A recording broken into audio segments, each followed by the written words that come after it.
All right, so we're about to begin another mech production using Conjure.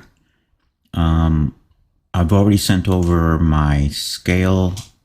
This base mesh. I'm gonna do that one. Oh, not base mesh, but block or proxy object. I'm gonna do that over in Modo, so I can flow a little bit better than what I normally do in than how I do in Blender. I've already sent over a size cube. This is what we're working with. This is like a 2-meter cube. It's going to be a good experiment to see how Conjure handles a very large scaled object. So this mech has a pilot, and so I don't like. Remember in the previous video I said I don't want to go any smaller than the standard cube when it comes to the working with the resolution with Conjure. So this is roughly the size of the pilot's head, and the pilot and the mech itself is like 7 seated pilots high. Yep, that's the best way to describe it. So anyway, let's jump on over to Modo. All right, and so Modo, I already have my guy already propped up. I got him 1, 2, 3, 4, 5, 6, 7. I got him 7 units or 7 seated units, pilot units high. I already got the pilot in the background. This is just like a proxy for him. All right, we're gonna build it. We're gonna make our own, build our own, but we just have a seated guy just so we have the proper proportions and everything to work with. Our measure box is right here. Let me zoom into it. I have to get. I haven't been in Modo in a little bit, so I have to get my coordination going. So here we have our measure. This is our box we used to measure, right? So I have his head bigger because there's going to be goggles. I mean, I could make the goggles and everything, and then once they're made into mesh, reduce them down in size. But I don't want to do that. I want everything to be at proper scale from the start. I don't want to do anything in isolation like that. So this is the cube. So I have his head roughly larger than a cube because when he's going to have goggles, helmet goggles, that type of thing. The goggles and the helmet, more than likely, maybe the suit's going to be in sub D, but his, like the goggles, the hardware, here you go. The hardware for him, more than likely is going to wind up being Conjure. So I want to make sure I have enough overall size, a large enough size, so I have the proper so I have a good resolution to derive all that. Everything else should fall into place. And so here is our canopy, but it's actually much larger than this. So let's rock and roll on it. It's about two. It's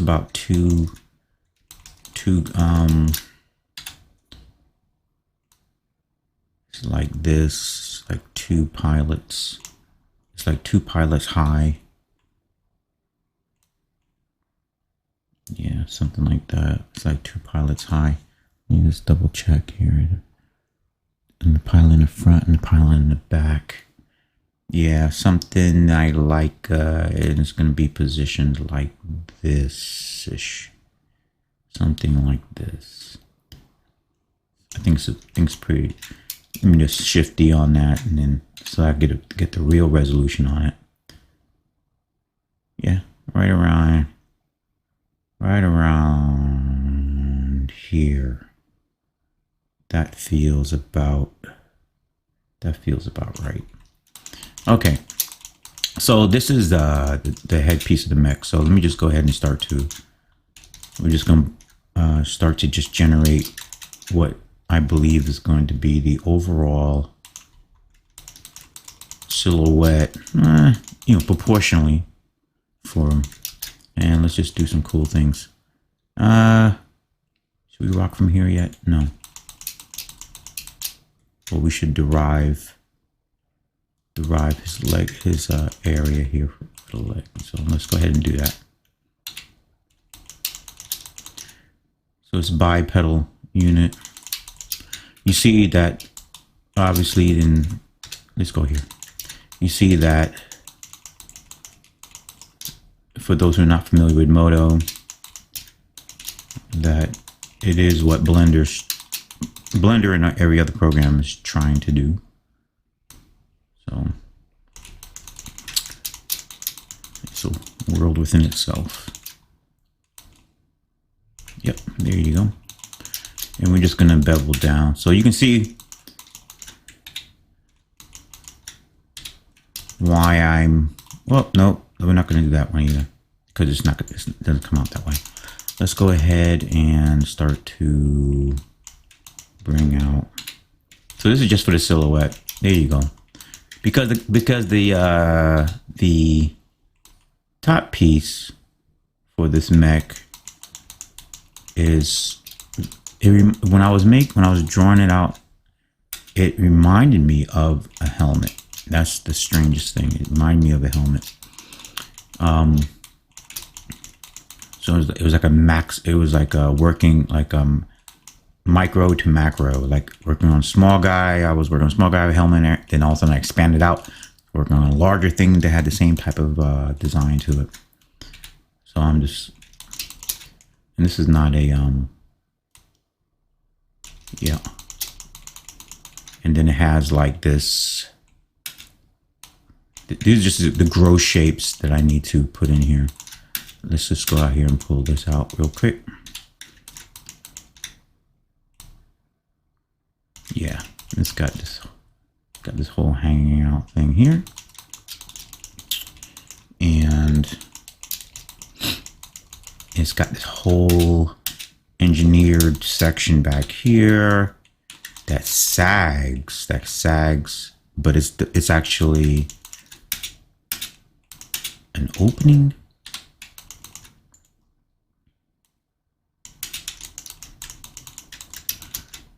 And it really comes back here. Oopsie. It's really back there. Now I do have my symmetry on, right? Yeah. Yeah. Let's turn it off for a second. That'll work. There's just a section back here. Reminds me of a mouth. Let me bevel it first. But it's not a mouth, but that's just what the shape comes into mind. It's actually like a duct. It's like a venting duct in the back.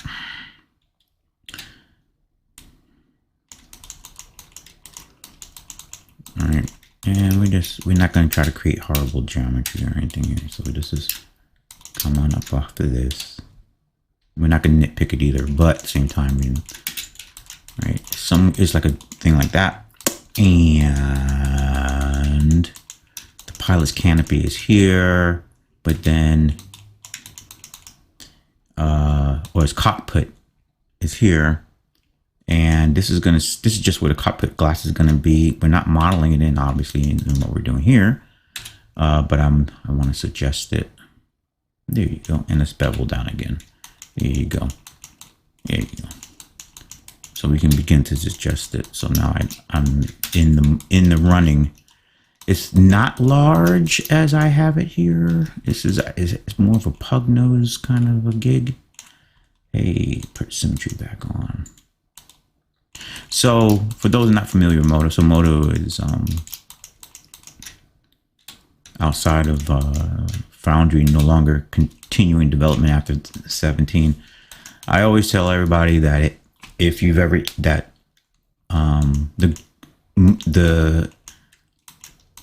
the complete version of Modo, as far as I believe the idea behind its design, is Modo 601.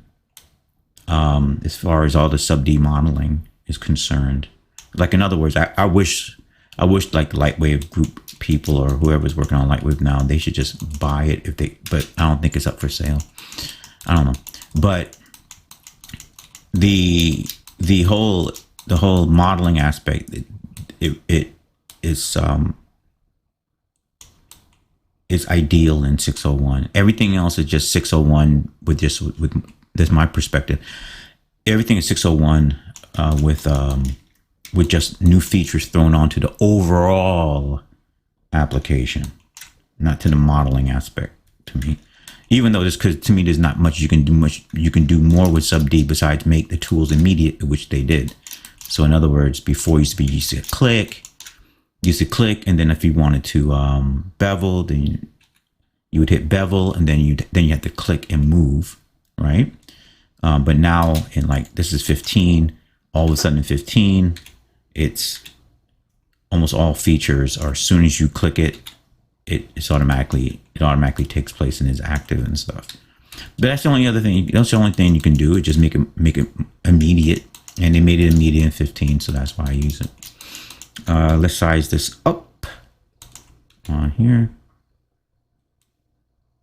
That's one thing I said I thought was good. I was like, oh, now the tool's immediate, so once it's like one less click, and when you can see how often I click, so you realize, oh, that could be beneficial. Let's just droop this back end down.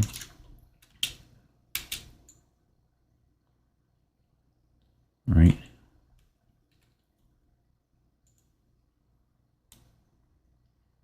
And for me, Blender's quad views and stuff, they're not as immediate. It's hard to compare it to Modo, because Modo was built, it was built around specifically around modeling, specifically for that, not to, even though they branched out into other things like rendering and animation and all this stuff like that, but it was specifically modeling. And so their utilization of the quad view, yes, it's very similar to light waves, but it's way beyond light waves, so far beyond light waves that it's painstaking. If I go into Lightwave Modeler, it's real pain. It's almost like a car crash.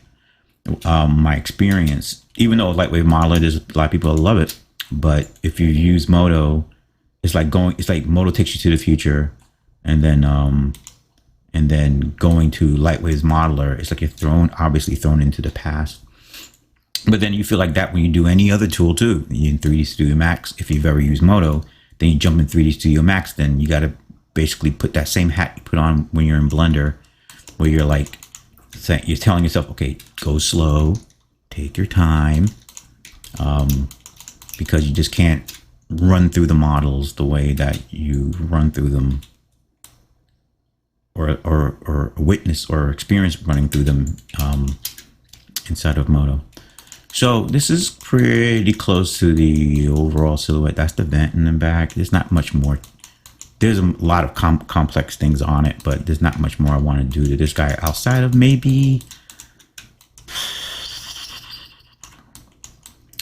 I'm looking at the well. This is gonna be a well, or not well. This is a fender-ish area. It'll make sense when we start fleshing it out. Let's pull this away from the geometry, yeah, and let's just bevel this. Okay, that's like actually what a windshield is gonna be. And it's like it immediately took position. It's like, voila, you wanted windshield? I'll give you windshield. It's not this big. Well, yeah, it is kinda this big. Kinda, but I just want to scrunch it up. I want to make sure I know where this guy goes. This section's actually going to be running adjacent to. It's going to be like up here to this line here, but I need to suggest it in there for my own sanity later on. And I can't, when I'm modeling Blender, it's never just, I don't use, like right now, I'm not even thinking about the tools in Modo. I'm just clicking and moving. But when I'm in Blender, I have to pause and think, okay, bevel, why you give me that weird icon bevel tool, or the extrude tool, that type of thing, like you don't see any extreme. If I go like this and click here, all you see is that polygon select, or that patch selected, right? I go bevel and it just happens. There's no special little GUI. There's no special little nothing. There's no visual distractions. So anyway, There's none of that. And if I want to go, remember I was saying in another video, I was saying I can go, for those who haven't used Modo before, or even Lightwave before. I wanted Blender to be able to one day in this whole thing be able to go vertex, edge, polygon, but just by using the space bar without me clicking down here on Blender. So, because like in, you know, this is the regular routine from Lightwave, right? But it's vertex, then it's edge. You can hear me banging, right? Then it's polygon, and that's it. And we just, and you can see it flying, and that's the speed in which you're working at stuff. So I'm not picking around on the interface. So that would be something cool. Somebody write an add-on. Somebody write an add-on that can do it. I'll pay money for that joint. That would be, oh boy, that would be so good. So anyway, too much fun talking about that. So we're just gonna bring this out. Let's just wrap this. I don't want to make no part 2 for this video because I'm having too much fun. As soon as I'm in Modo, I start laughing and cracking jokes. Because it's that fun to me. But let's be clear, I don't render in Modo. I don't animate in Modo. No, I don't do any of those types of things. I love the vertex painting. Oh, heck yeah. I love vertex painting in it for displacement, for vertex oriented displacement. But I don't animate in it and I don't render in it. No. We don't do that. Nope. Never bought into that. All right. Let's just bevel this. And now we're going to go out with a leg rotator. This is what? Upper leg rotator, right, Brent? Yep. It's going to be here. And we don't even need this ruler thing. I have it turned on for no reason in this version because it's not on in my 601. And I use my 601 for everything, but I am using more and more of the 15 because of that immediate click. And I like the vertex, but you know, and yes, they have 16 and 17, but if you don't need any of that stuff, you don't need any of that stuff. I don't need it. All right. Yeah, here you go. And let's just, can we loop this? No. Is it? Can we loop it? Let's see. Can we loop it? I don't have it on shortcut. Sorry. No need to. Yeah, okay. All right. And as a professor, I say, excuse me, can you be correct that this line here could reduce the tension on those vertices and blah, blah, blah. So, yeah, I should have done with both sides selected. I could be efficient, right? Maybe, maybe not. Do we have symmetry on? Yep. Okay. I could have just used the size tool. But just to, so we're not dealing with crazy stuff when we bring it over to Blender. Just to reduce the tension. Because with tension, you get a defined shape, and we don't want a defined shape here. All right, so this is going to be, it actually comes out like, it's this nice little section here. It comes out almost like a fender on each side above the hip rotator. And we're just going to pull this up to suggest this, that it rounds out a bit, y'all. Yeah. And actually in this, and it's gonna be, if I can just grab here, just to round it out, just so I know what I'm doing, because I'll be in Conjure and think, oh yeah, I'm doing great, whatever it is, and then next thing you know, I realize that my base was off. All right, so now we're gonna pull out this hip. Yep, and then let's drop. So matter of fact, so you can see a lot of my sub D little processes in this vid too. Like I'm about to do my traditional L shape or L bevel, and because I just like growing everything. I don't like to make basic geometric shapes and just kind of bash them together. I don't like, for some reason, I don't like doing that. I'd rather bevel all of that stuff out. Can we still get away with it? No. Let's bring it in. Let's flatten it out. There you go. Now this is gonna be a rotator, but I just want to tell myself, hey, over here, dude, there's gonna be like this whole section where the leg's gonna come out. Let's just bring him up.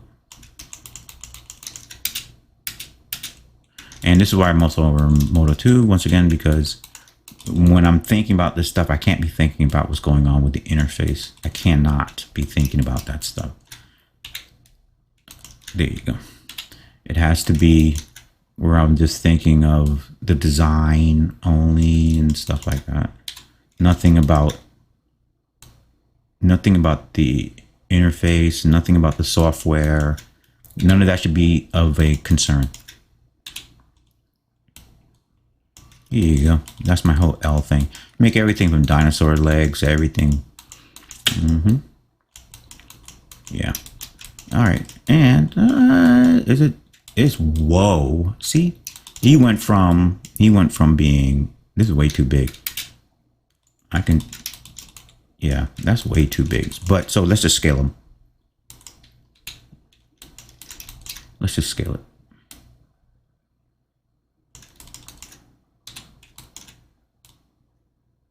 There you go. Because it's just a single seater. In my world, in my mind, all this stuff exists someplace. So this is. So I take it personal when it doesn't, when something's not the right size or something. I'm like, hey, that's not supposed to be like that. And he's supposed to be in like here. He's not down here. He's actually gonna be right in there. It's actually still too big. So let's bring him down.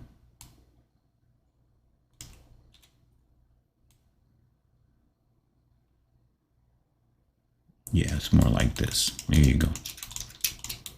There you go. Because he's the proper height. So I know that as soon as I saw it, I didn't have a lot of leg length going on.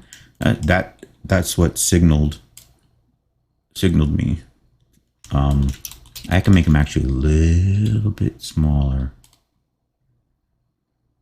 It's gonna, and then in Conjure, I'll wind up adding stuff and blah blah blah. You know, all the stuff that's going to be going on, and it may get a little bit bigger in this size, but not height wise. Only like because of the complexity of the stuff that's on it. Something like this, and let's just pull the nose out a little bit, just a little bit. It's a pug nose thing. This comes out just a little bit more. So, excuse me, symmetry, please.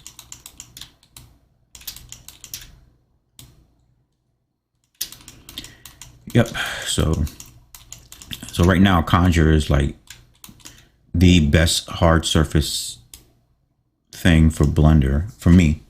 I know other people do hard ops and Fluent and stuff like that, which I'm a big Fluent person, but I'm more so looking at it from Conjure from the SDF capabilities. So it's almost like can't really compare them because it's not polygonal. And Moto subdivision is the most efficient when it comes to sub-D modeling. It's my soft image of sub-D modeling. All right. They bought soft image and then they canned it. One of the best softwares ever to be written. Doesn't make any sense when the same thing just happened to Moto. One of the best modeling softwares ever written, and then it's like, oh well, you know, Well, we're just not going to continue this anymore. It's like, okay, so basically they bought it to break it or something. So anyway, so let's just drop down the legs now. It's not this wide, dude. He's not a mech warrior mech.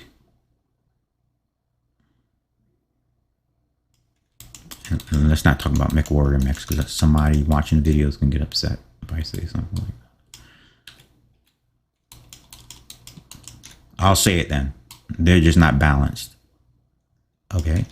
Their pelvis areas are so wide, and they don't even, the feet never, even in the latest game stuff, they never have the feet, you know, moving underneath the mech in a fashion that can actually balance that massive torso.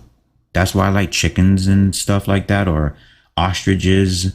Matter of fact, ostriches is a great example. If when you watch these bipedal, top-heavy creatures walk, you see they walk almost like in line, or one foot in front of the other, in line with each other, not with the feet far apart. You know, that's not how it works. So anyway, but MechWarrior was my MechWarrior 2. That's right, baby. That was like, gee Lord, that was like my favorite game. I know people like, what's MechWarrior 2? MechWarrior 2, back in 1990, whatever. And that's what got me into actually doing any 3D. Or well, let's play this. Is what got my attention, because 3D didn't even, but barely existed in any major form.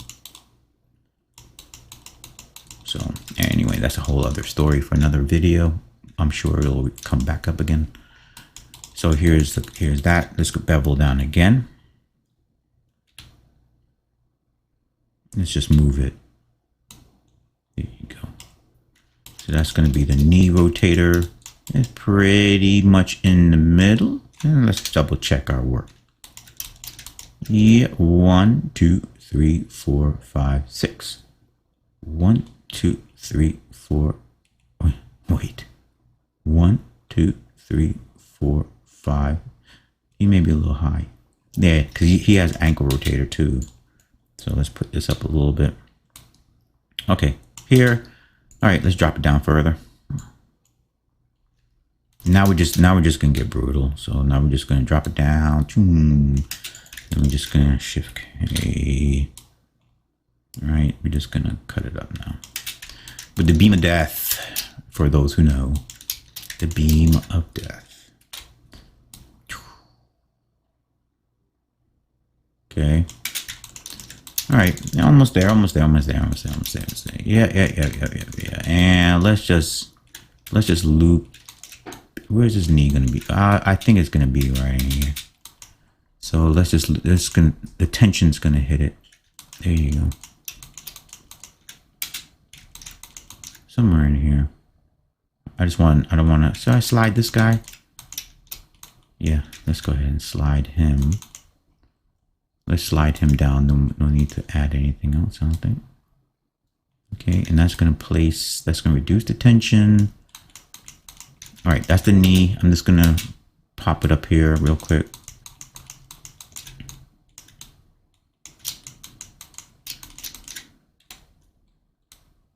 Something like that. Let's look here. Yeah, and I'm just going to pop it out real quick. Pop it out. Just so I know that that's where the rotator is going to go. Even though his leg's not going to bend like that. No. Let's just move this so it doesn't keep on looking so bugged as we work.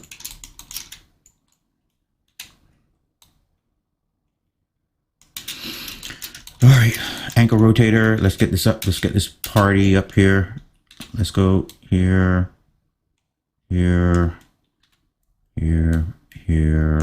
Let's bevel from here. Look at this. It looks like Pillberry, like he's Gumby or something.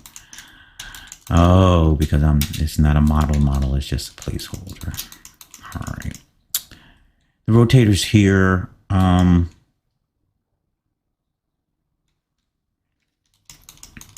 just do something freakish like this.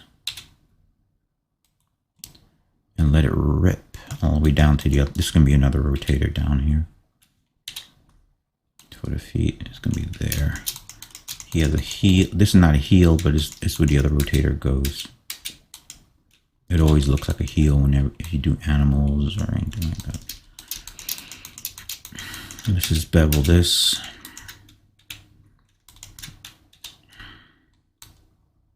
It's so funny modeling and not having to refine anything because this is not the model. All right, tippy-toeing all the way, tippy-toeing all the way. And let's just get that heel up. This area here. Something like that. Yeah, you go.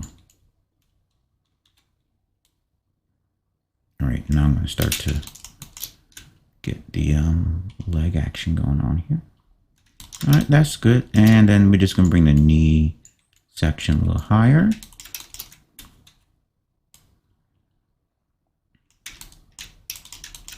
And we're probably just going to break for this section down here. Okay. And probably going to be a little lower on the ankle part. Yeah, it is getting there. It's getting there. He's off balance. So just here I was talking about Mech Warrior. Let's just pull him back a little bit. Even though it doesn't matter because he's just so wonky overall. But ho, there you go.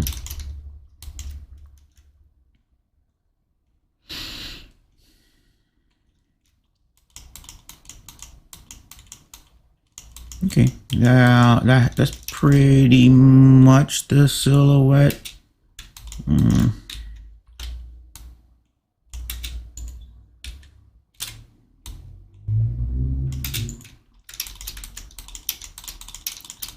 Yeah, that's pretty much.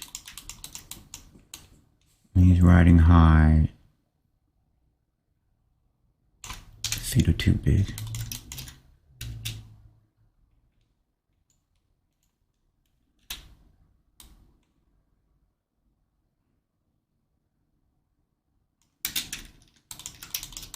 Yeah, that's how it's supposed to be, like that.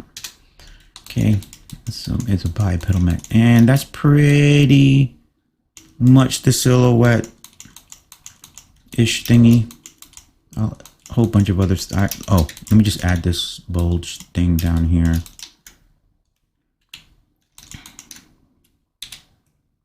And just size it. Let's drop it. And let's just so I know, because it's gonna be like this whole section here that's gonna come in.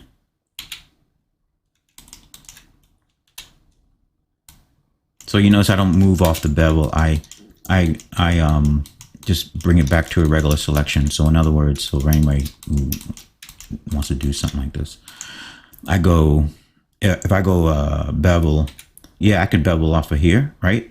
But I rarely use the normal position. Rarely. That's why sometimes I have problems in Blender, because Blender wants to move off the normal. Even though that's technically what the command you're calling to do. But I usually will bevel and then switch to the move tool and then free flow it wherever I need it to go. That's how I normally go. So I usually go bevel, then I go move. And then I can either, if I really trying to stick with the normal, then I'll put on, local usually does work, but not in this case, not on this direction. But that's the way I normally go. And that way it keeps from it, because whenever you go off the normal, it expands, right? It will, like, the normal is not straightforward. The normal is going to be going off to the side here. So then the bevel will eventually expand. So if you go off if you just switch over to move, this is in Blender too. If you just switch over to move, then you have more control.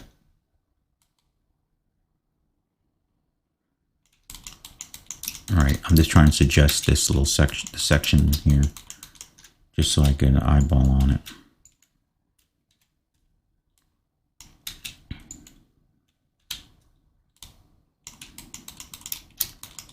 And then it's more, and it's gonna be more stuff happening here.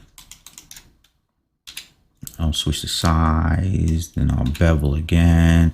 T key, move straight out. Not worrying about anything. Bevel again. T key, move straight out. Yeah. There's a whole. So this is not the shape of the overall shape, but it's just to remind myself there's information that's supposed to go there. So while I'm working, it's like hold your horses. Address this area.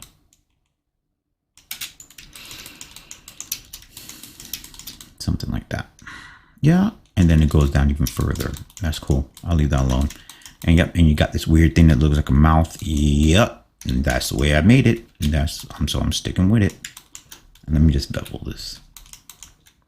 This time I will move off. Just to hold on to that nice little thing. But anyway, I'm just gonna move off with the normal on this one. Yeah. And then let's angle this in because that's what it looks like it happens here.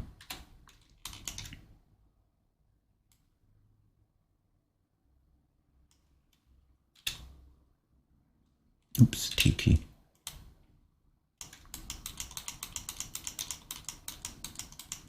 It's just to remind myself it's an abrupt change that happens here. And let's just bring this up a little bit so it's not so abrupt. Okay. Yeah, I know. Looks strange, but this is a good placeholder. There's a whole bunch of other stuff. And last but not least, just to kind of get away with it, there's a whole bunch of stuff that's going to happen up here.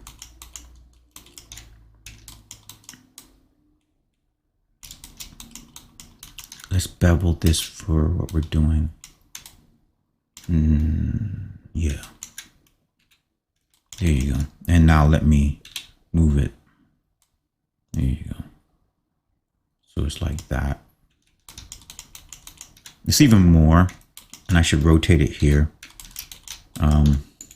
Here. It's like that. And matter of fact, it is like that. Pretty much. And let's here, move this back. So he's like here.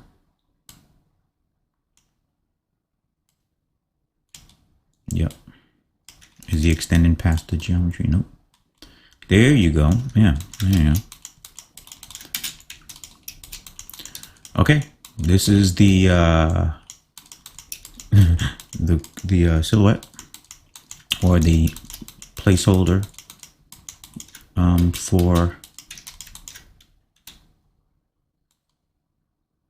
for our mech.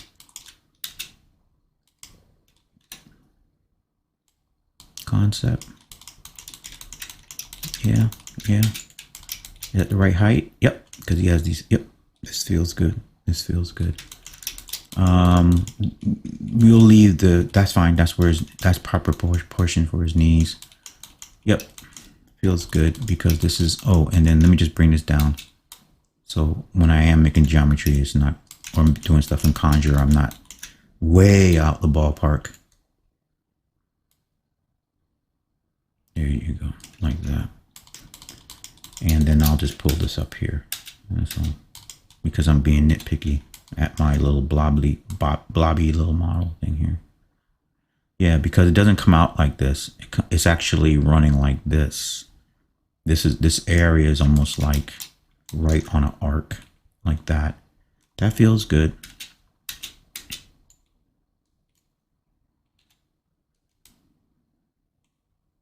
Silhouette wise, that feels good. That one does too. And this does not feel good.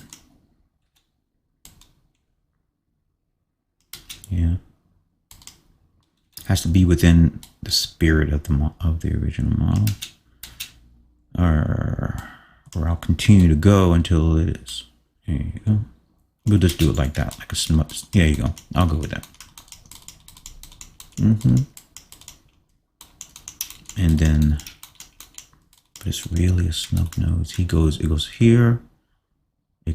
This is going to be a curve.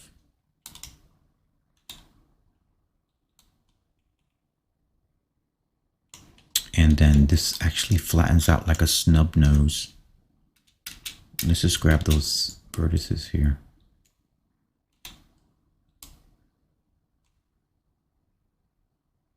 It's going to be like that. Oh, I see where his feet are. Here. Okay. Here. All right. Yeah, something like that. But it's just, that's just the silhouette. All right. That'll work. Let's load both these bad boys over in Blender, and then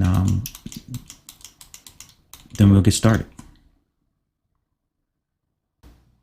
All right, now that we're over in Blender, we have our, what I would call the proportional placeholder imported just via OBJ. Then I just added a sub D modifier to everybody and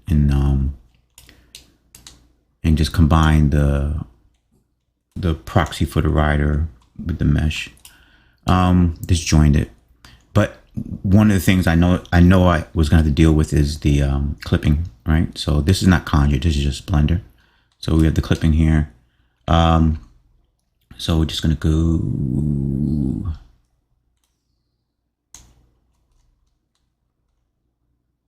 right here.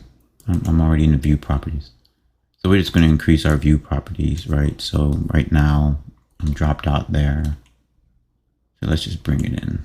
Let's just make it something like 2,000 meters right now. Okay, nice and groovy. All right. So no matter where we are, only when we're this far back will it clip. Okay. Conjure has its own little setup for clipping when it comes to the to the Conjure solids, I guess you want to call them. But that's already set, so we shouldn't have any problem with that. What we're gonna do is we are going to move. Who's this other guy? Oh, the cube is here, so the cube needs to be deleted. Here we have our overall mesh, overall proportional proxy guy. Let's just put him over there as usual. Okay, we just leave him as is. Oh, we want to add him to let's get our gig going on here, huh? Let's add him to not in sub D, we just call it new from selection. So because we want to lock them out properly. Just call it proxy mesh. Okay. And we just want to lock them. All right, there you go. That's what I like pseudo for, the locking. Save. There you go. All right, which means almost, because I'm actually gonna be working at this elevation. We could move them around.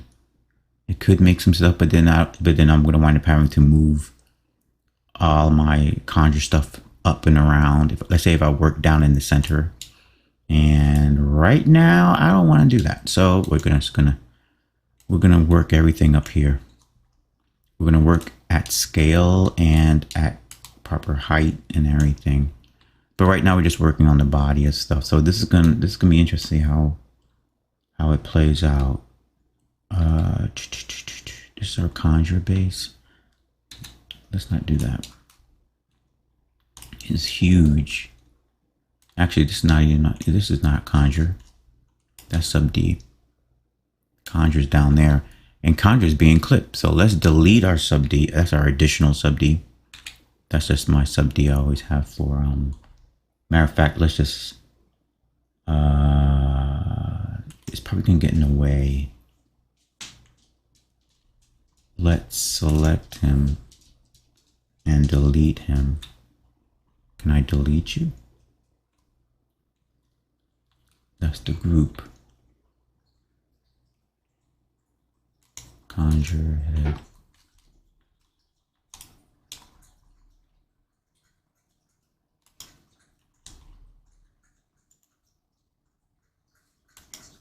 There you go. All right. So we see that Conjure's clipping down here. So let's increase. We're gonna increase the size of this guy anyway. So yeah, let's unlock his scale. Why is his scale locked? No. Yeah. Yeah. Yeah. All right. So we see we have it'll pop in a second. Or can we not handle that size? Let's see. Oh, let's take it off of dimensions. But maybe it was locked for a reason, because it's really here. There you go.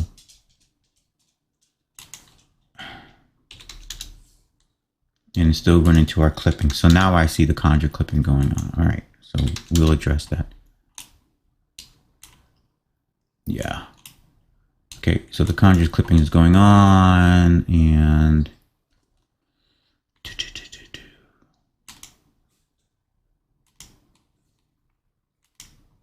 oh wait a minute, it's not here.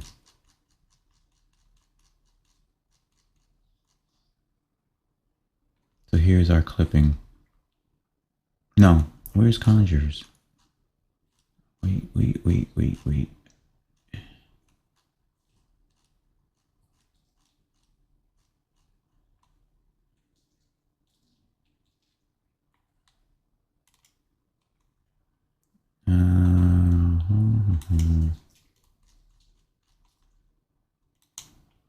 It's not it.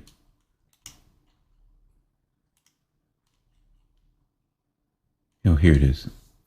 Just needed to select the Conjure model. Max size. Max distance. Oh.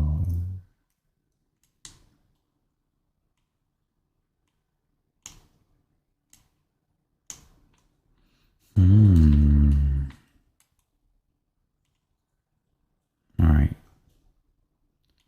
So we are going to have to work at a smaller scale here, because my max distance won't go out far enough. Yeah. Okay. Let's put it back to what we have, our normal thing. All right, let's see what size he can be.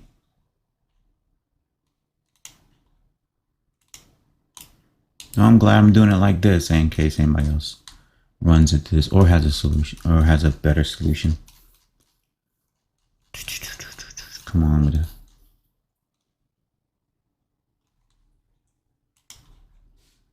And they're all good together anyway. So proxy mesh, save us.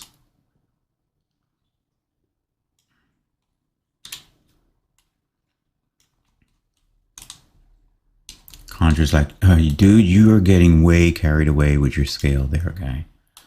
So, we're way out of scale.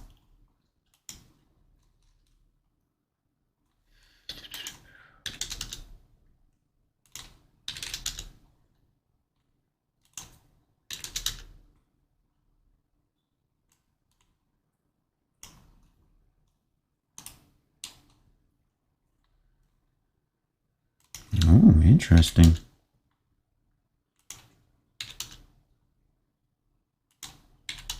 What's going on?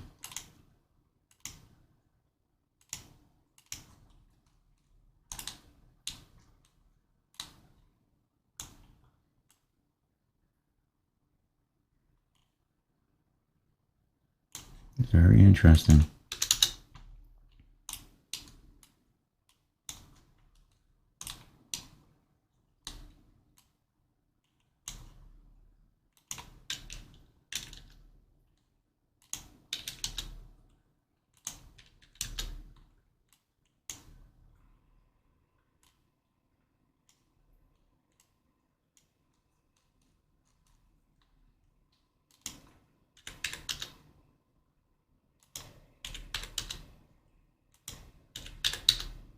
It was locked for a reason. Their boss. So let's I don't remember what the number was. Dang, gone it. Alright, so let's just reload it.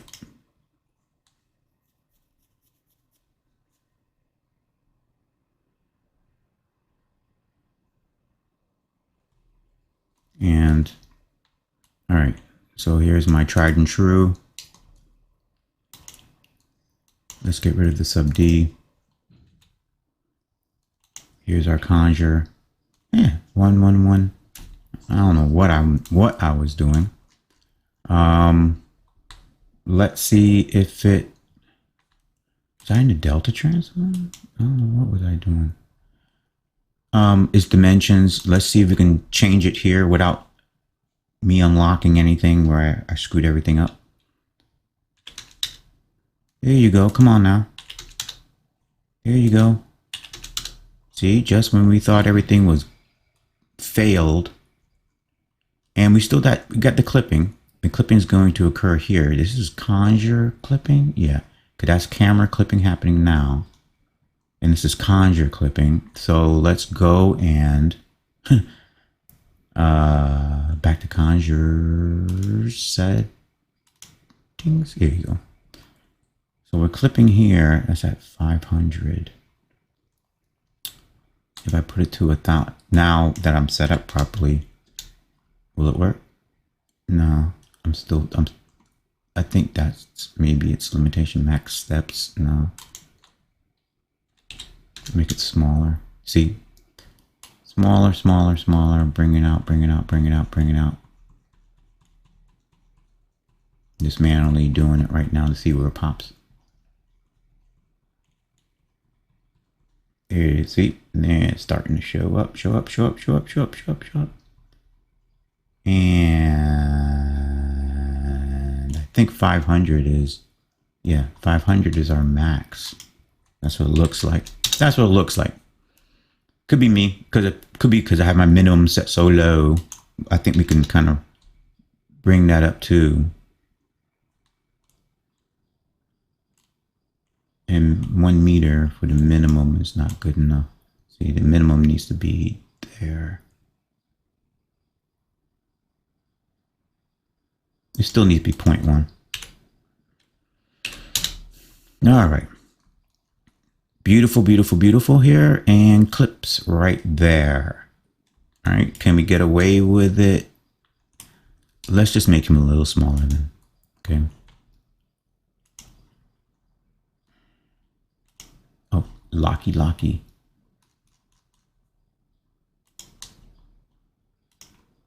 All right. Let's just make him a little smaller. So Conjure's, because Conjure has priority here. Just go half size. And I think we're still doing good. Hello. Oh, Tiki. And pop in. Yeah, because I don't think I'm gonna be working at that res here. Right there. Yeah, okay. And that's fairly big. All right. Bring them up. Yep. So in the vid, I have all the errors and everything I've been going through. Well, maybe it'll help somebody. Let's just put him over here. This is going to be our, I guess, yeah, we'll just call it like our base that we're going to work from here. That we're going to start with to get everybody going. And we keep it square. We're going to ignore the transforms, go to dimensions, just do it manually or numerically. Oh, let's just use our fun tools.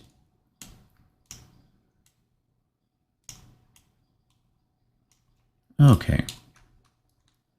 My goodness. Whew. It was scaring me. All right. All right. More than likely, this is going to be a spherical shape anyway.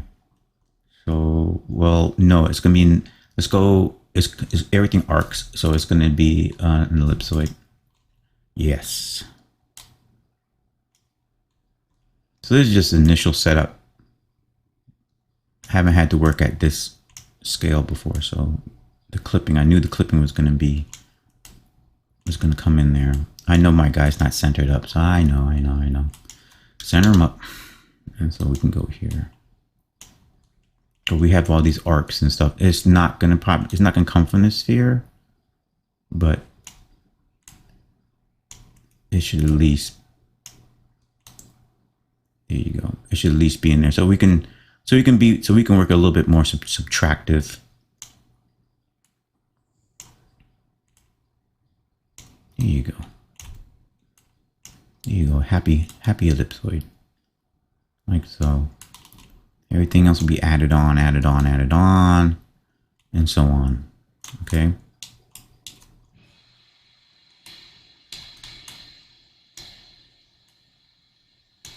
And I think we can break him out now.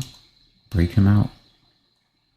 Or do we want to, let me put a couple of placeholder guys in here too. Back to him.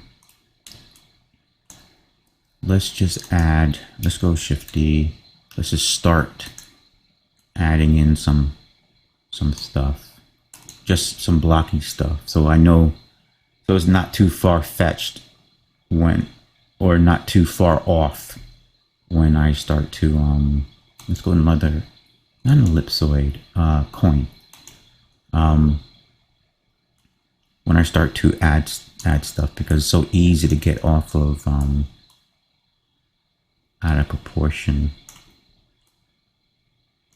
This is just a block in this area here. It's not going to be these shapes, but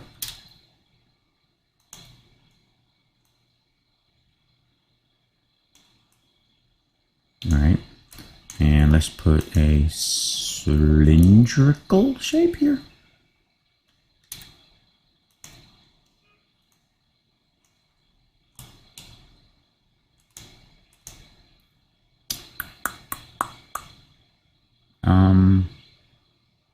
Elongated one. Elongated, can you help me? Can you help me? Can you help me? Can you help me? I'm not going that way. Oh. There you go.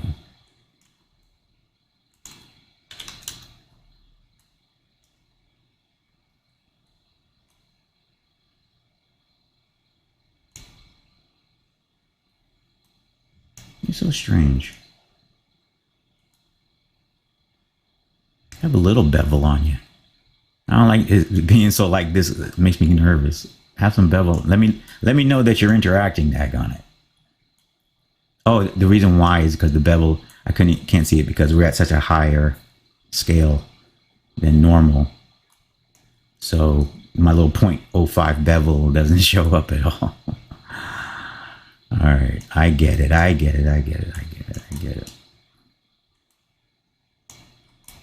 Yeah.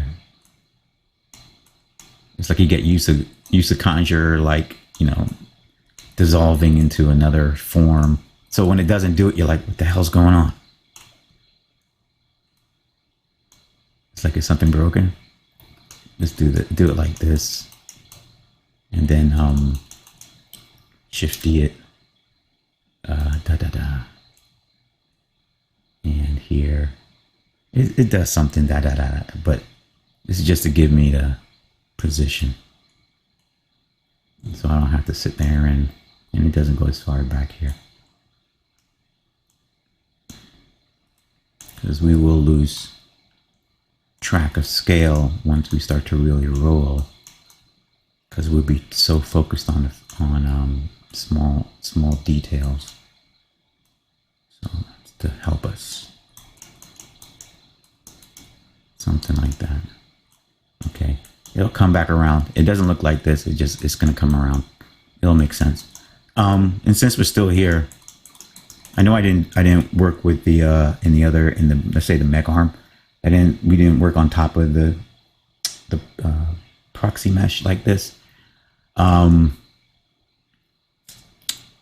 But because how this thing is so exact, in other words, like with a mech arm, the mech arm would grow, and so it was cool to have it off at a distance. But I want everything here has to hit from the profile standpoint, has to hit. So let's go and another ellipsoid, or is that a toroid? That's an interesting question. Toroid or another ellipsoid? Well, let's go with him.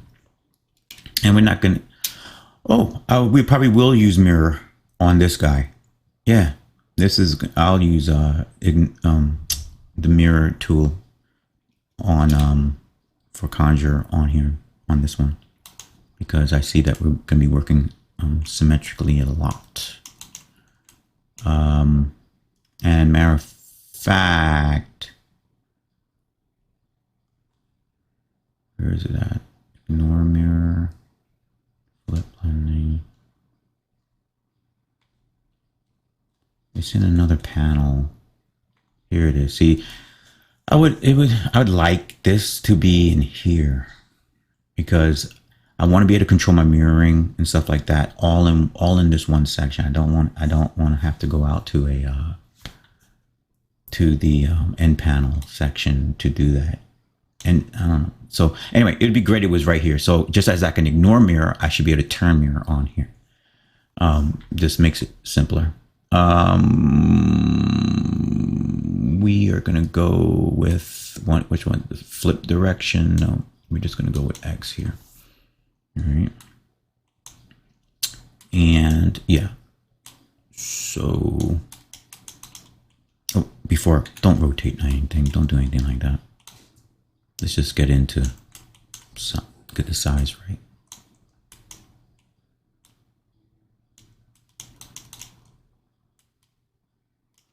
And at least get some blending going on. Gee whiz, 0.5. Yeah, something. Whew. All right. And no, they don't look like big, giant, bulbous ear things, but there you go. I may want up using a toroid for it, because although I can increase the smoothing here, it needs to be an arc. And I'm going to put I want to switch this to toroid for right now.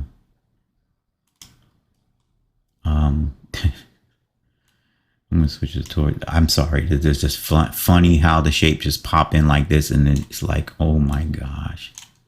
If you ever, if you've been using 3D for a while, obviously, you'll look at SFD stuff and go, what the hell shape is that? Or where did it come from? Because we don't have any history of any shapes like this. Yeah. And where's my other controller for it? Is that my only other controller for it?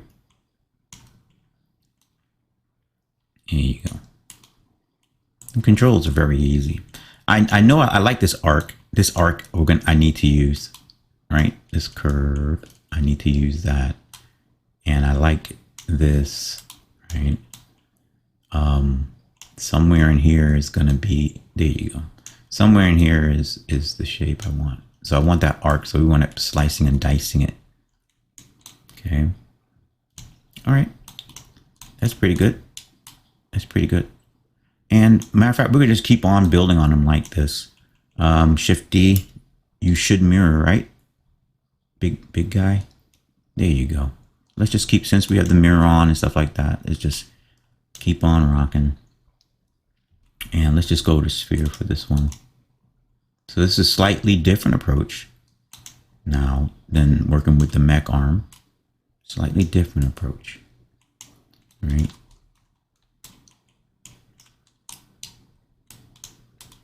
But once again, just these blends alone, even with this simple little primitive nonsense I have up here right now, let's at least make it have some logic to it. 0.5, please.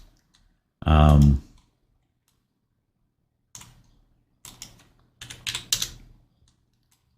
yeah. Actually, this won't even be like that. I keep saying it because it won't.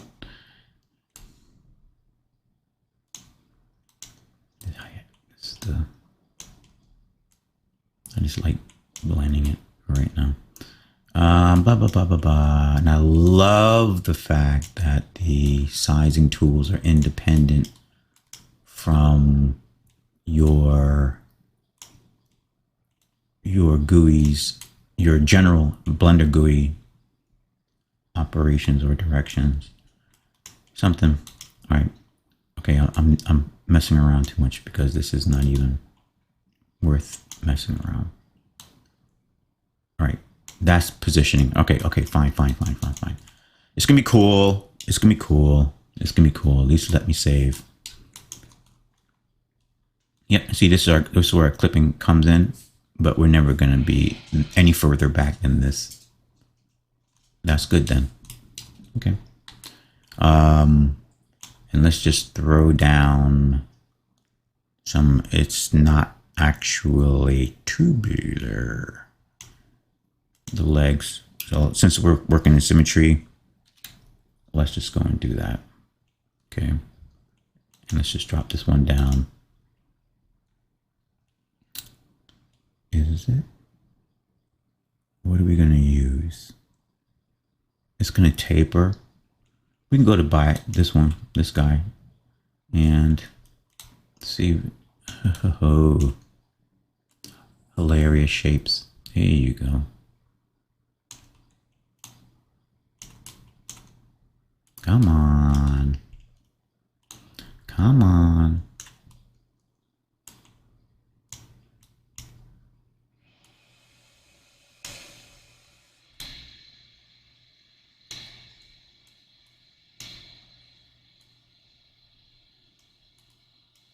There you go.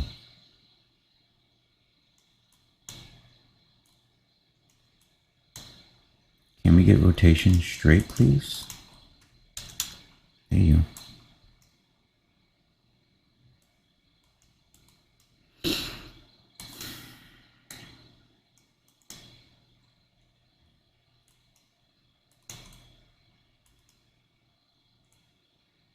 I know somebody's saying, how can you tell the difference between your Gizmo Pro GUI and the GUI of Conjure? And I just know that this version, since this is in 3.3, in the 3.3 series, that this version of Gizmo Pro doesn't have a size component in this mode. So whenever I see that cube, I automatically know it's Conjure. And I have everything scaled so they all they're all in the same area. That way, once again, less moving around. Cool. It's gonna be at an yeah. We're gonna do it at an angle. That rotator is gonna be separate, so it'll all be fixed before rigging.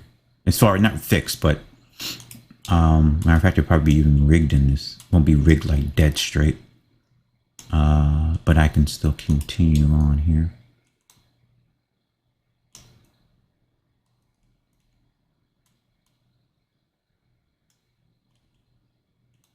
Now, technically, I should be in local. So that way, when I move up and down, it'll move at the angle I want. Or on the axis I need. A little smaller. And then you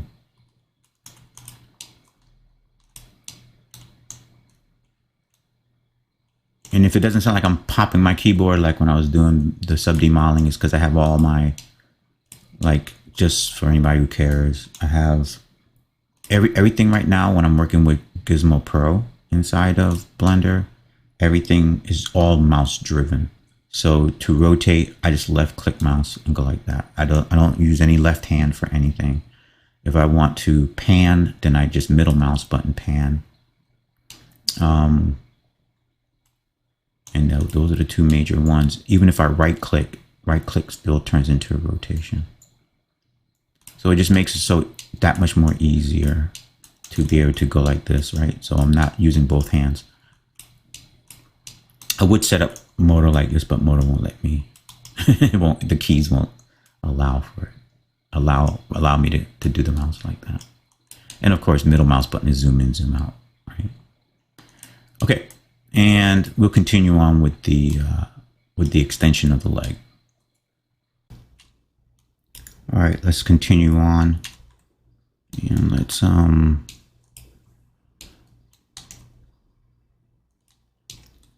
we need to put a, well, first let's just get these proportions of the leg, of these little elements down. Then we'll put some rollers in there to break things up. 50, and let's we're on local, right? That's good. That's good.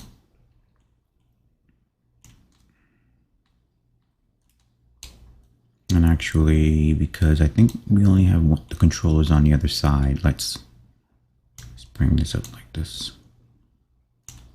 Yeah, because that's what I need down here.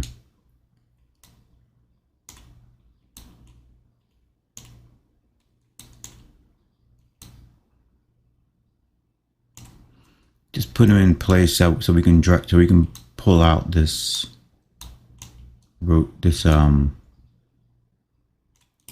proportional proxy model. Get it out the way in a second.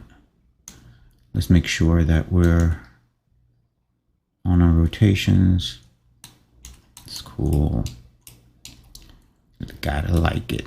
Let's taper that one in. I'm gonna plunk it down.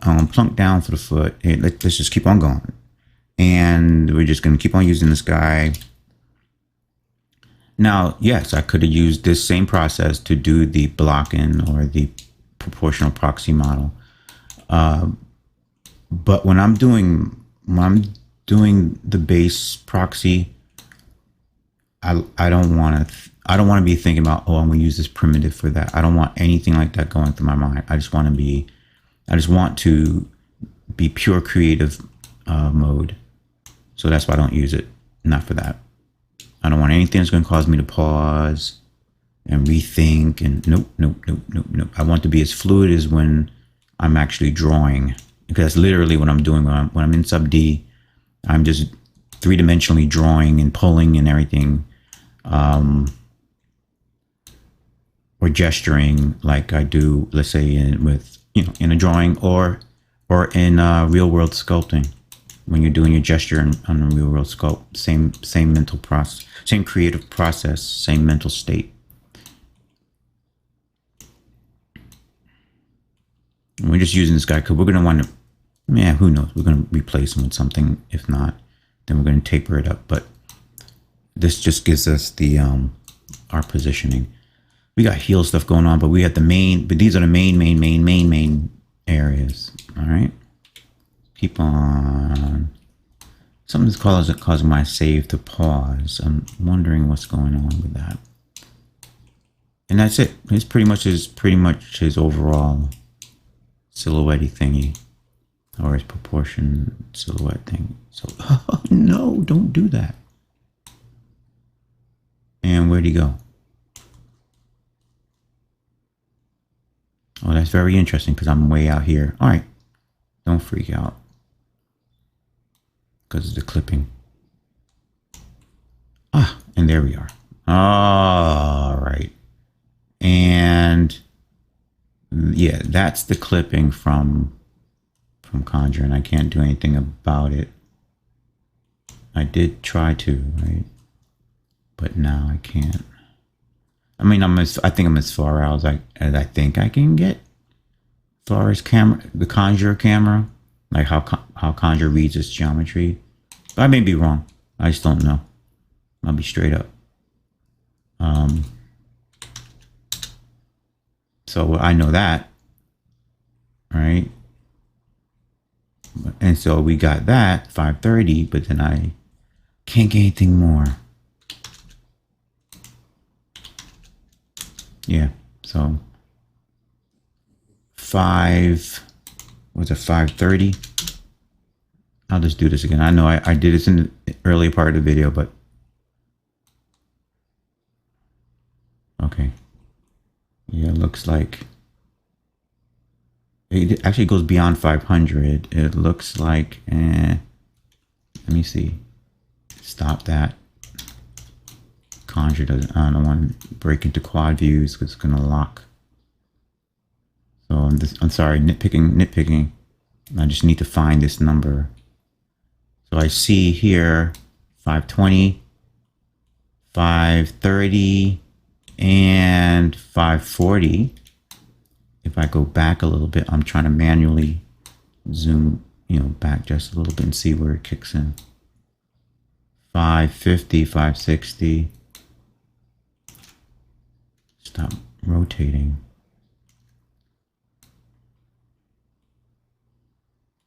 550. I just need to know for my own sake. I see, let's see, right here, where that foot cuts. No, I can't get it. So I'll say 550 is the max because this foot is cutting and it won't uncut. Right? So, and I know if I pop in, then my foot. Okay, so 550, and that's what I'm sticking with. 550. All right, that's good enough for me because I can at least go that far back. And this is good. Right, and and yes, I am working, like the normal size is the size of his head. So, but that'd be cool. So, it'd be great. Maybe it's, I don't know, whatever the limitation is, but it's always great to be able to work at scale, obviously. But we'll get around it. It's not a big deal in this particular. We were able to go big enough, so that's fine. All right, come on, GUIs. Okay, then let's go in. Then Conjure's like, can you zoom in just a little bit, please? It's like, okay. Now, I do want to cut for the cabin. So the cabin here, I do want to start that cut. That's going to begin the overall. That's going to begin the party. Let's go. And let's come on out of this nonsense here and go to some squares, some cubes. And of course, I'm freaking out here. Where's my dissolves? Where's my, I just need to see that it's interacting or I'm going to freak out. Let's cut away. Thank you.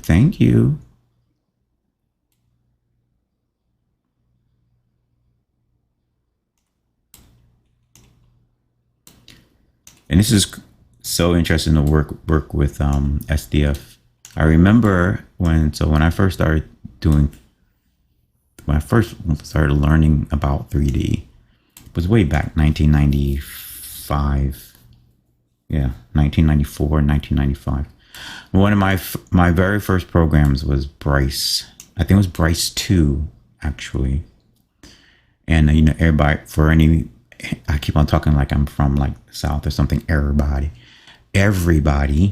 who knows a little 3D history knows that Bryce was this banging environment program it was way ahead of its time with the Kai UI interface stuff and all this stuff. And the cool thing is, this was back in the days when you could just go into everybody's heard this story from me, but you can go into like a CompUSA or even, I don't even know if Best Buy was even around during that time. And you can just buy this stuff off the shelf, like I think it was like $100, maybe $90 or something.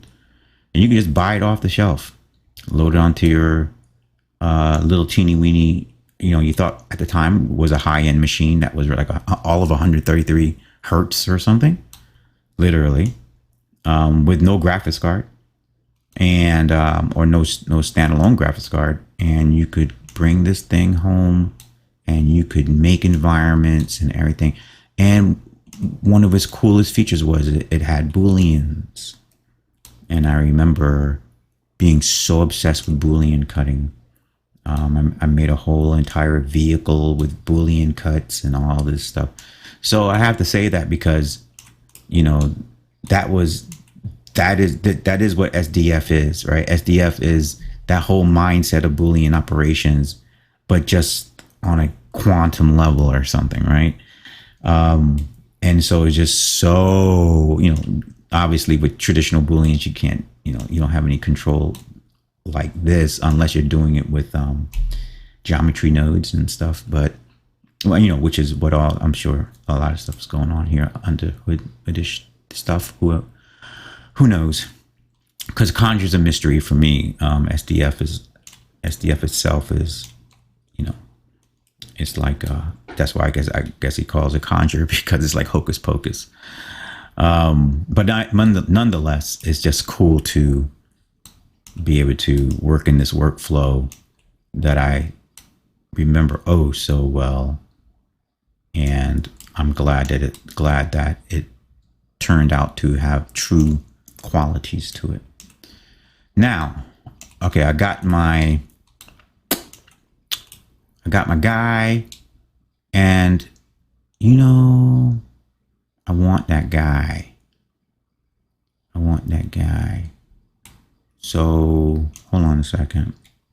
Let's save this. Hold on. Here you go. And boom, like magic, there you go. Now I just need to copy this guy over, and I didn't want to copy it from the mesh here. I didn't want to go through that with Blender, so I just imported him again and brought his scale down to what his scale is supposed to be. So now, because it's best to have him here like this instead of eyeballing there. It's going to be a little more allow me to be a little bit more creative instead of going back and forth with that piece here, because everybody else is in place. Sorry, voice all of a sudden going. And there's going to be, and now we're going to start working with the shell. Start working with the shell with its grow shapes. And we can go grow shapes here and grow shapes down the leg. Even, yeah, that's what we're doing. So one of the very first things is there's a double plate, and I'm starting with the shell, is that there's a double plate on this shell. And there goes my voice, and there goes my savings, my save. Come on now. That double shell, let's go with, where's our cube? We have a cube here. And you notice we're not doing anything yet, as you saw in the other video. I'm not touching anything with my group selection stuff or anything like that. We're not at that stage yet. So we're just keeping it nice and clean. Let me see. I like him. Let's shift D him. And we know he needs to be on solidify.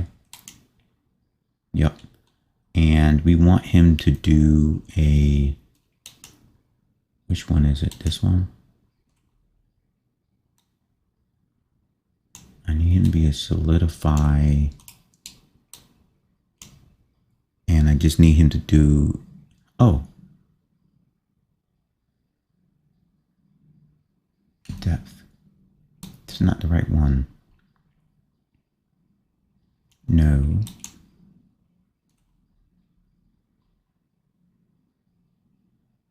No. What am I missing here? That's for when I want to go the other way. No.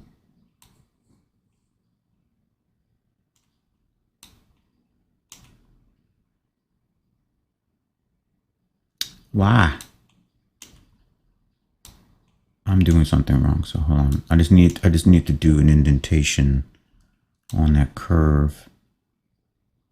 And so maybe it's because of the strength. I'm not seeing it. thickness. No, that's why it was missing altogether. Because the numbers are different at this scale. No. Yeah.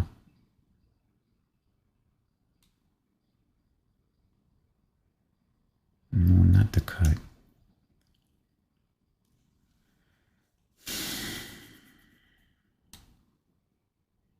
There you go.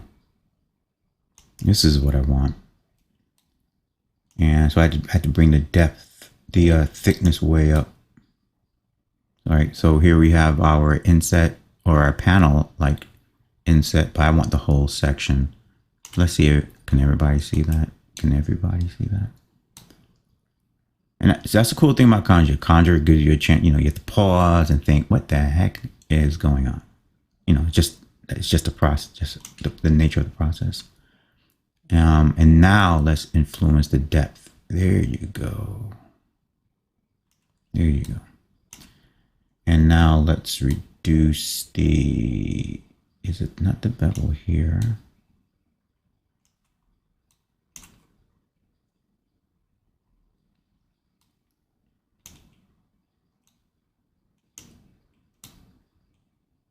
Yeah, it's like that.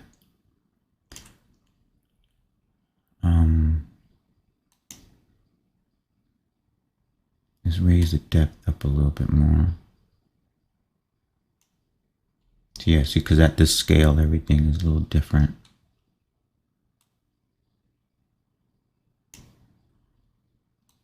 There you go, like that. That's what I wanted. Exactly like that. Okay. All right, just took a little figuring out at this size. And we're gonna now, once I start to go here, I'm going to put these guys into a group. Let's how far back does it go? Like here. It actually leans in, leans forward. Could I get away with it like that?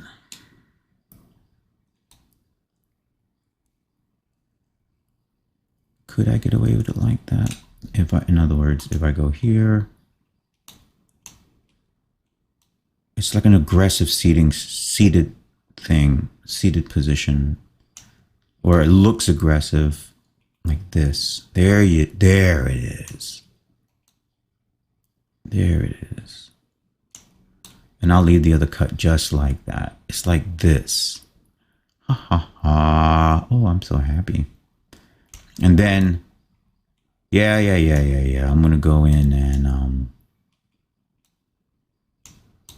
while we're here, why not? Let's just go in and he's going to have a seating in there. But for right now,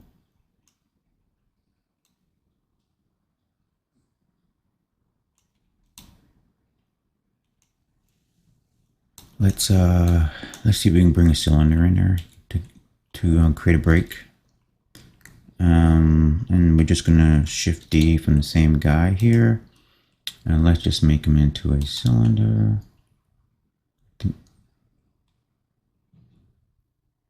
I think the cylinder will work, or a sphere. Let me try a sphere first for the shape. For the shape. Oh yeah, well, we don't want to keep pyramid scale. Come in smaller. And then I'll probably hate that.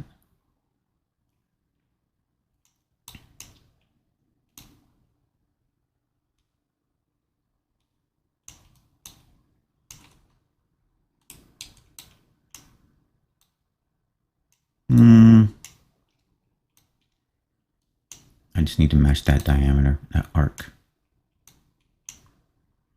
And then I can come back to clean up like what this division here.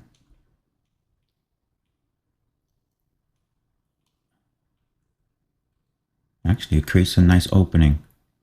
Ah, very nice opening.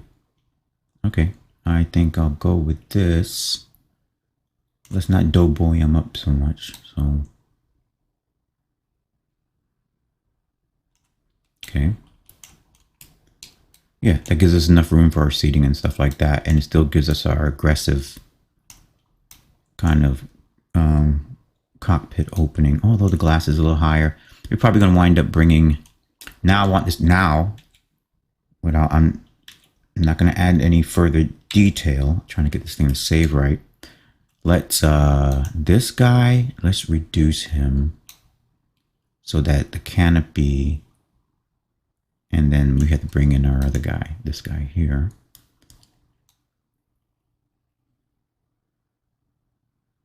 So that it's almost like a hood. There you go, like that. Okay. And stop it. I want to see something. I can't. I want to nest it. This guy. There should be a clean cut, but I probably need to come back for that. Well, I understand. It's going to do that anyway because of the inset. Oh, but I can if I go with this guy selected, let's see if I nest him under here. The art of nesting. Nest them under here. So that way, yeah, you go. See, it already popped, right? You saw how it moved? Why did I do that? Because I wanted a clean cut here. I wanted this guy. Where is he at? Here. I didn't want him to be affected by this cut. And now because I took this cutter here and nested it under the main base. So it no longer is influencing this cutter here. So this cutter now is free. Look, see? Free to create that nice seamless section. And see, I can, you can drop his top down or whatever he's doing. All right. And let's bring this sphere up because the arc is wrong. Sphere. See, this is where I need to lock. All right, now, here I am now. I'm about to lock stuff out because I want to grab that. I want to grab my sphere. Daggone it. I'm like, hey, where's my sphere? And that's exactly where the window's supposed to be. Something like it's almost only a small opening. It's like he's encased by the mech's canopy. So let's add this guy and this guy. Now we're starting to roll. Let's add this guy and this guy to a pseudo. So we'll call it new selection, and we'll call it cockpit.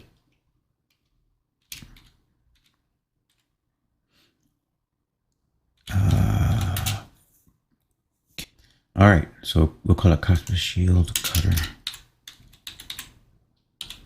Okay. And now let's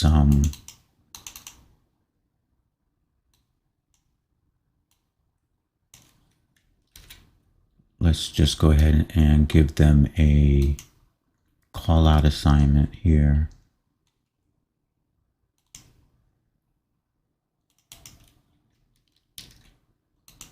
Okay.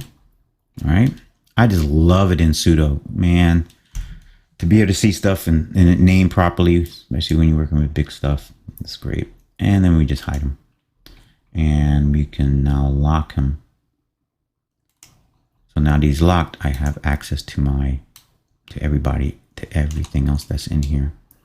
And this shield too, come on, your guy, you're not helping me. And I didn't do any parenting yet, so we need to clean up with some parenting. So, but let me just do this first. And as you know from the other videos, once I start to set up the hierarchies, then we're cooking. But I don't do it initially, as you see.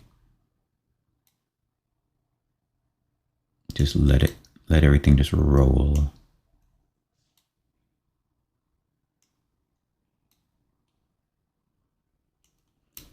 Yeah, it's pretty cool. It's pretty cool. Okay, so now I'm gonna This is base. This is mech base. All right. And then we're gonna cut we don't call it mech base, call it mech head. Just call it the head. And so now we're gonna put we got cutters. How many? These are all the legs, but where are the cutters? This is cockpit cutter.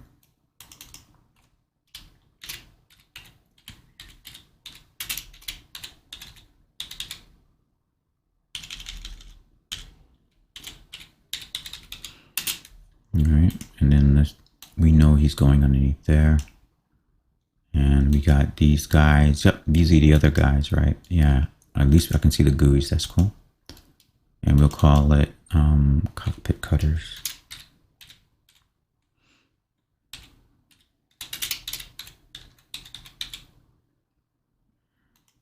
And I'll leave the number on him.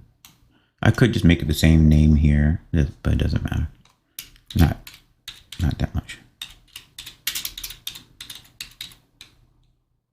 And I'll just leave the number there so that I know they're not the same thing. All right, we're continuing on. Let's just continue with this section here. We already put this guy. They're already in. Let's unlock them real quick. There you go. Let's raise this up a little bit. Yep. So I get this angle here. Matter of fact, let me see if there it is. It's more like that. Oh, you know what? Well, because it's going to be an angle here. It's an angle that goes upward, and then it's going to go up here and come down back here, which let's use some new shapes then. Let's switch that out real quick and go to a trapezoid. And of course I just took it off of. And which way trap? I'm not going to do it all manually like this. Oh, maybe. I'm trying to think real quick which direction I need to go in with it. Trap, tell me what direction.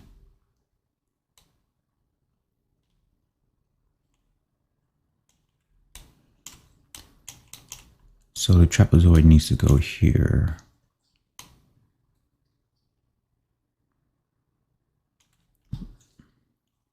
Let's zero it out. Let's bring it.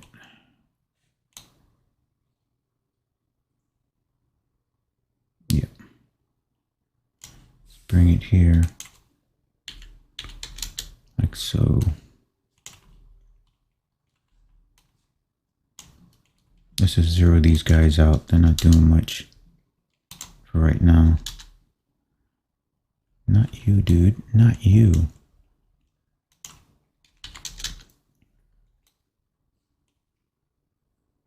Trapezoid just freak out on me or something? What just happened? Trap, talk to me. 90? How about that? There you go. Alright. From here, let's do this. Because I want this angle. This is the angle I wanted. Alright. That's cool. That's cool. That's cool. And it goes this way. Almost there. And pull this one. There it is. Pull this out.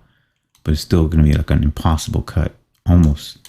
Well, not impossible cut, but this wicked angle. Yeah. It's like that. Not too far. All in that stuff there. There's no need to be there anyway. All right, and there's no and we don't need to do anything else to it, because he's not going to collide. We can bring this in a little bit though. And just bring that in a little bit and just move him back a little. So he doesn't ever collide. And there's a curve I need to, I'm just going to do this now. So there's a curve. Where's my curve? Bevel.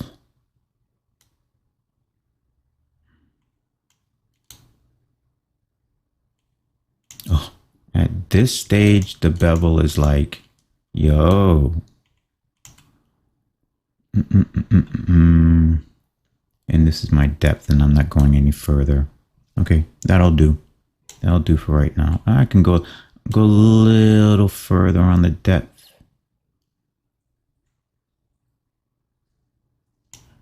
And okay, we are out of here with the thickness. All right, just double checking. Yeah, are we happy with that? Let's go further out. He's not centered up, huh? This is center.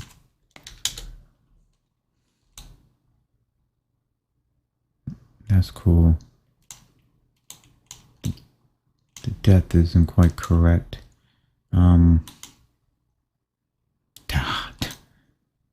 Yeah, that is cool. Let's reduce the depth then. Keeping that. That'll show up nicely anyway. Maybe that's what I'll do for this. For the areas that are really small, we'll just keep the... We'll maybe use a lot of fillet related stuff. It'll show up in the final geometry well. Too much rounded stuff may have some issues at small res. I'll go here, but we can come back. Lock them out, please. Thank you. All right. Yep, that's the angle I wanted. All right, now that starts. Now watch, I'm probably round out everything after this. So let's continue on. Let's continue on. This is like a plating kind of a gig, right? So there is going to be a section here. I want to go with a pill. So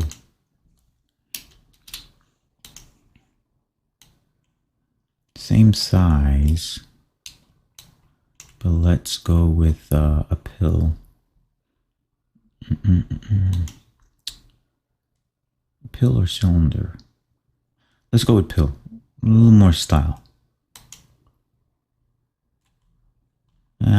Okay, I had it off of, hold on, undo, keep primitive,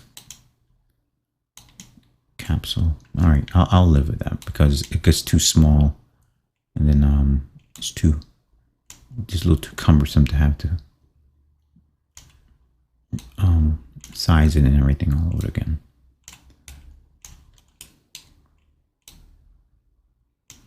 This is a plate. It begins the process here. 0.5 and solidify. And no, yes, it's this guy here. All right, and also since this is a vid and people may be trying to understand what in the heck is he doing, let's turn on the user tips so that, let me see, is it going to tell me who I am? Yeah, so I'm using inset, right? I'm not even thinking about what anything's called. All I'm thinking about is pattern. Like, in other words, in order to create this shape, I need to click on this side. And that's exactly how my mind thinks. I don't, oh, it's the inset to the da-da-da. No. It's almost like in my creative mind, there aren't any words or names for anything. It's just locations and locations of buttons that will get me to where I need to go. All right. So this is what I wanted though. This is exactly what I wanted. It's a, actually, let's have instead of it just running the profile, let's actually have it as a solid form. So let's do this. Let's see how far we can go with him. Let's go with pill. And let's use a new feature. Flip blending. Yas. And let's go 1. And let's bring it in. See, now I can't stand it. Sorry, I got to turn the info off. Got to turn that off. Ugh, there we go. And let's bring him in and see where he wants to go. I want to arc him here.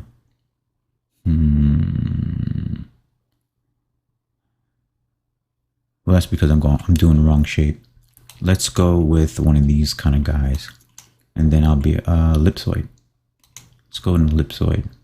Not a coin. But, or I could go to torus. No, it's going to give me too much of a rounded shape. Here we go. Ellipsoid. Here we go. So now I have control. All right. Same thing I'm doing. Same thing I was doing. Just now I have more control over the arc.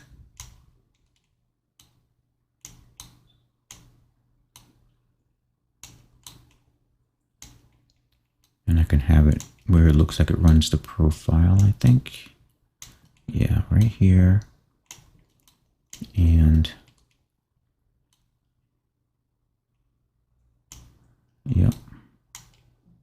It's not fully spherical, so there you go. Like that. Yep. Yes. And it doesn't run all as far back as that, so like this. And then we're going to maybe drop it in a little, rotate it in a little bit, size in a little bit. Like that. There you go. And widen out a little bit. Okay. Save. Oh, come on. Come on. There you go. All right. And then from here, I just need to run, it should run the arc a little bit more. Yeah, like that. And then let's drop it in.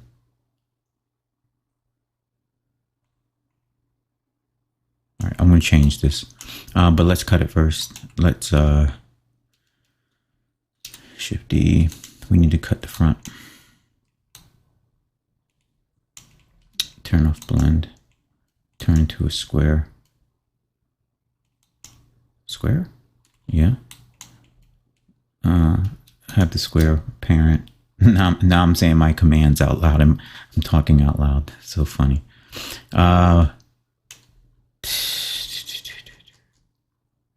need to get this bad boy up and running here. Nest here. Block. Cut. No solidify. No solidify. Cut like you mean it. And just like that, see, I got that nice little opening there from the other. Isn't that special from the, I guess it's coming from the flip blending? No. Oh. Oh, it was solidify was on by mistake. That's the very first thing. I do like the fact that it created this. I do like that. And let's increase the thickness. Once again, this is a happy accident. I like that. And linear? No, no, no, don't do that.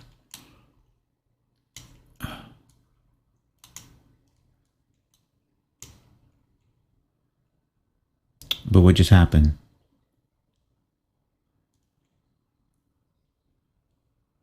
Something just happened. All right, let's back out of that. There you go. Why did it do that? Okay. I like the opening. I like the opening in it. All right, where's my other guy? Hey, you. And I wanted, oh, but it's flip blending. So why is it not blending?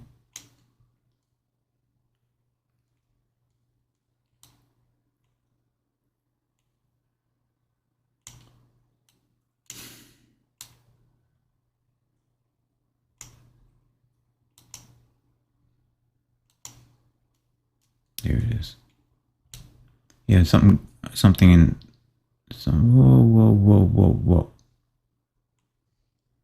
All right. Oh, well, of course now it's not on. Yeah, something had glitched, and now we're back in the flow of things. Although now I'm looking at it now, I'm like, you know what? I don't need the indentation. So let's back out of flip blending. I do like, this is what I like. Right there. That is cool. So then let's bring down this, make it more of a transition.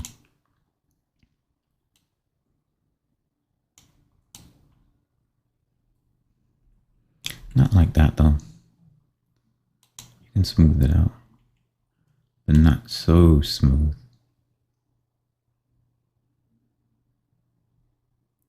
That way it also will pick up some occlusion in an animation in the render, you know, when we have a tighter curve there. But that's what I wanted. It does it go up like that? Yes, it sure does. Just like that.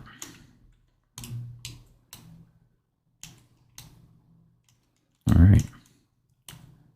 And there's an additional piece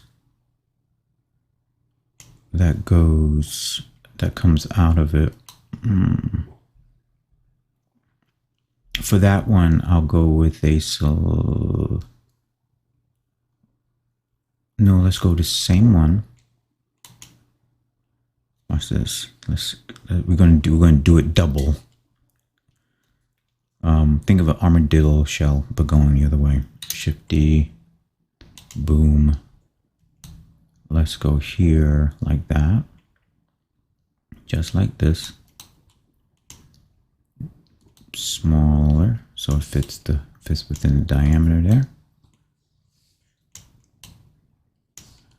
And where's our other guy? Hey guy. Let's shift D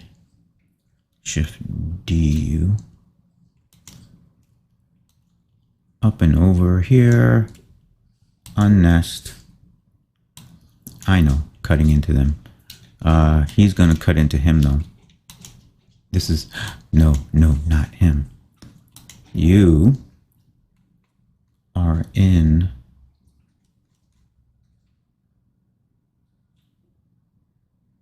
right? You're in here, right? So stop. Wait a minute. Hold on a second. Let me assign him to this. There you go. All right. So now I can. No, not you. You. Yes, there it is. And nest. Perfect. Let's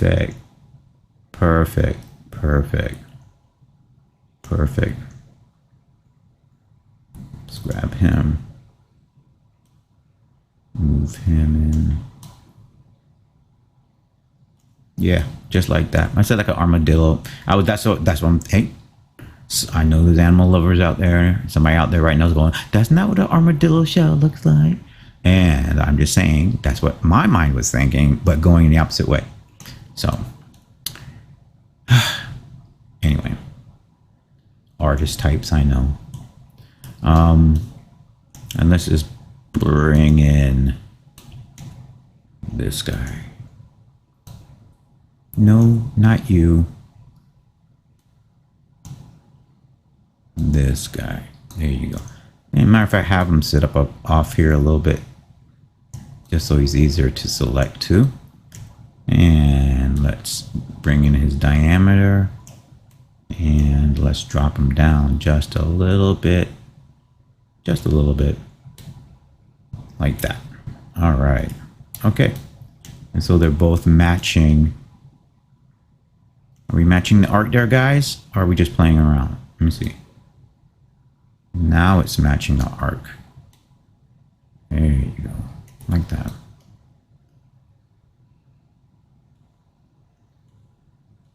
All right. Yep. That's very cool. And there's more. There's more. Matter of fact, before... Come on, Dropbox. Dropbox... when the timing is off on Dropbox or something like that, then that's when I start to get that kind of error from my incremental saves. Right. So what I'm going to do is let's just put up the two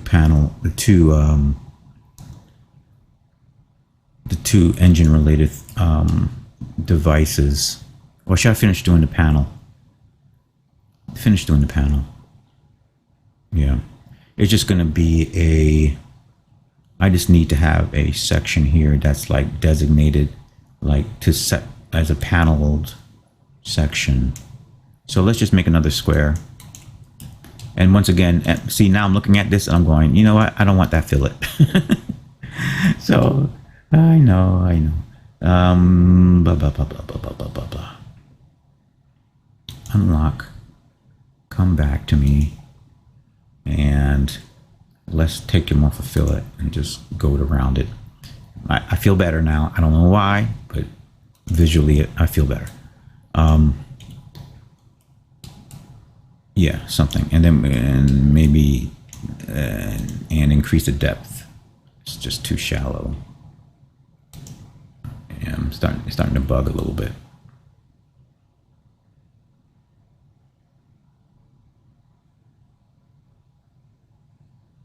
I had to do that. Stop.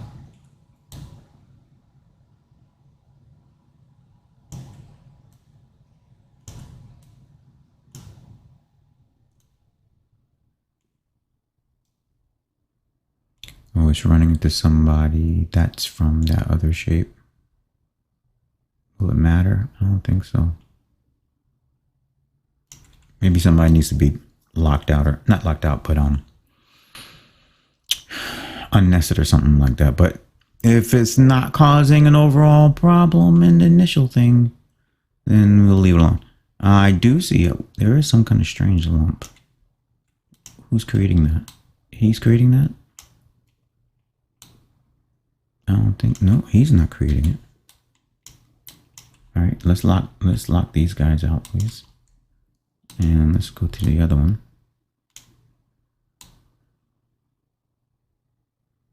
Is his shape, right? And let's just bring this down more like that. So it's a complete, yeah. So it got rid of whatever little anomaly was happening there.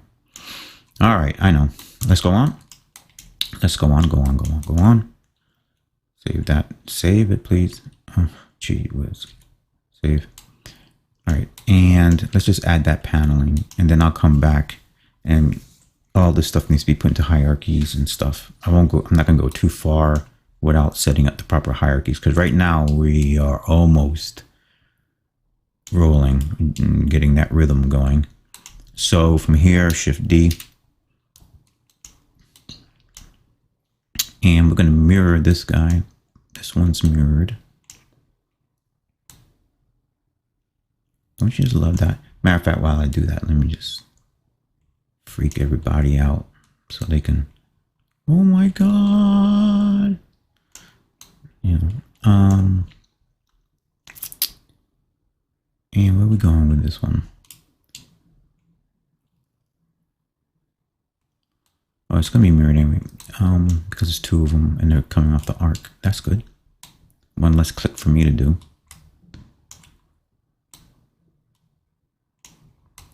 Somewhere in here, let's go with cube for right now. Now you know that's crazy. Good luck modeling that.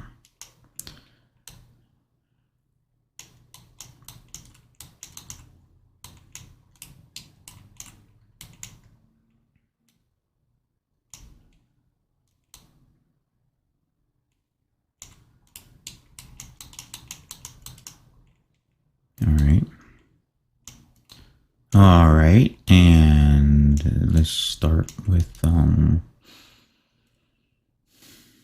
solidify.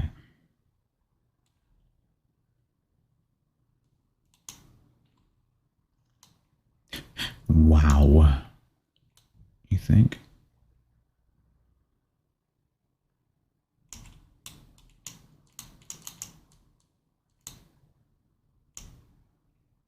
Is it on local? Yeah. All right. Good. Save with the file.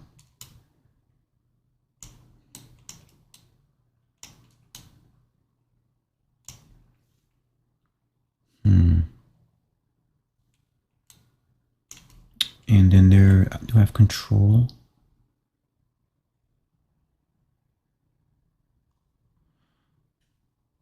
Oh, that's the other one.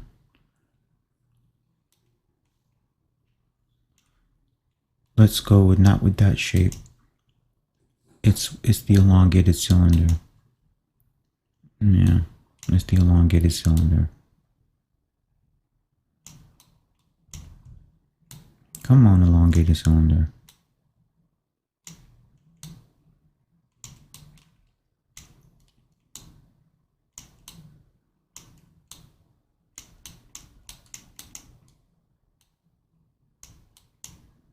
No, I'm sizing it wrong. That's what happens with the elongated cylinder.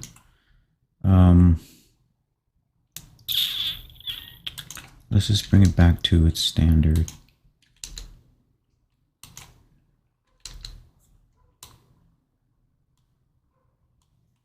Dude, this is not your standard.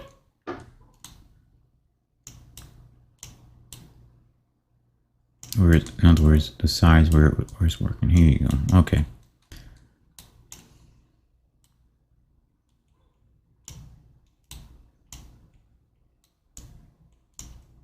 And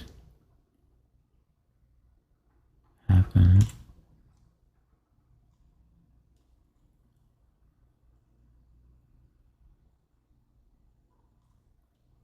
Where is the one I can affect the chamfer?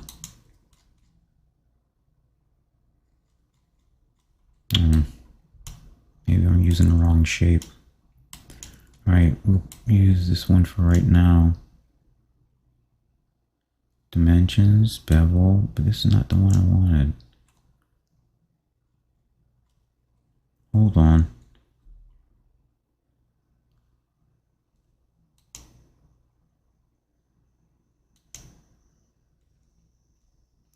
That's not the one I want.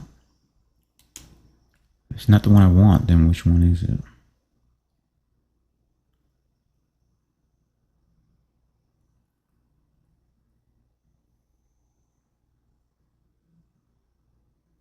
Could go with cylinder.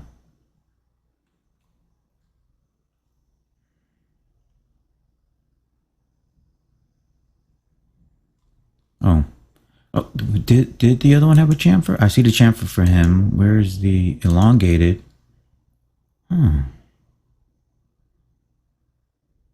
Okay. Let's go to but there's another one in here that will let me do exactly what I was just doing again. All right. Anyway, so let's go to cylinder maybe.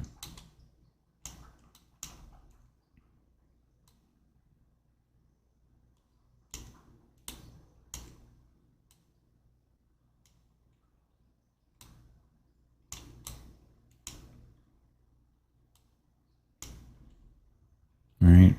Chamfer.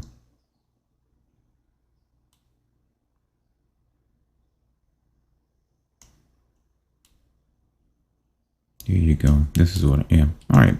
It's getting there. This is what I wanted. And I can cut this up too. Yeah.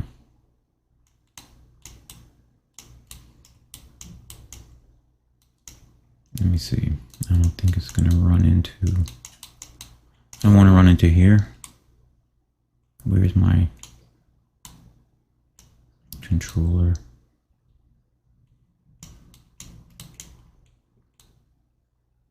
There you go. That's the... Yeah. Have this angle match that angle. Let's sharpen that up a little bit. Oh no, it's not with the bevel.